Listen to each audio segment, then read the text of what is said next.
Okay, so this is a 2007 Grand Marquis. Interior dome lights weren't working. They were still using a test light. Still test light was working right there.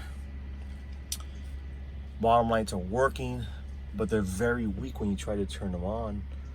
It looks like, for instance, if you're driving down the road and you press the buttons to turn them on, they quickly come on. However, if you open the door and the bottom one's turned on, then those will not turn on. So I realized and I thought about it. I'm like, this is impossible. So what happened was, this guy, you see, they came on right now.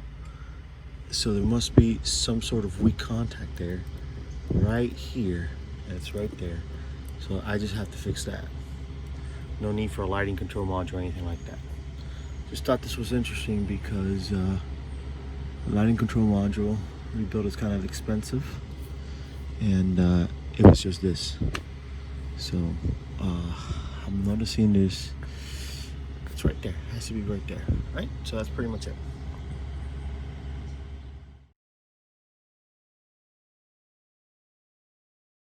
Okay, actual culprit seems to be that right there. That little wire is pulled out, not making contact. So I'm gonna push it right back in. I may actually solder it, and that's it. That's it. This must have come loose, or I guess the dealer said they had replaced the seatbelt.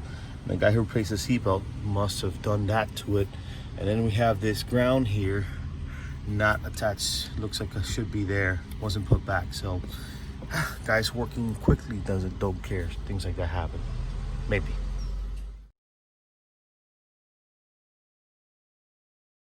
Okay, so you see that pin? That pin corresponds to the one that's being pushed out right there. I pushed it back in, but when I went to insert it, I noticed it got pushed out again, and it's because that pin is pushing it out, because it has to go inside this. I guess this is female right here, and well, I'm assuming if I put it straight without obviously grounding these two together, because this is live right now, then I should be good. I should be able to put that back and maybe a little bit of glue. So it's kind of funny how things work out at the end.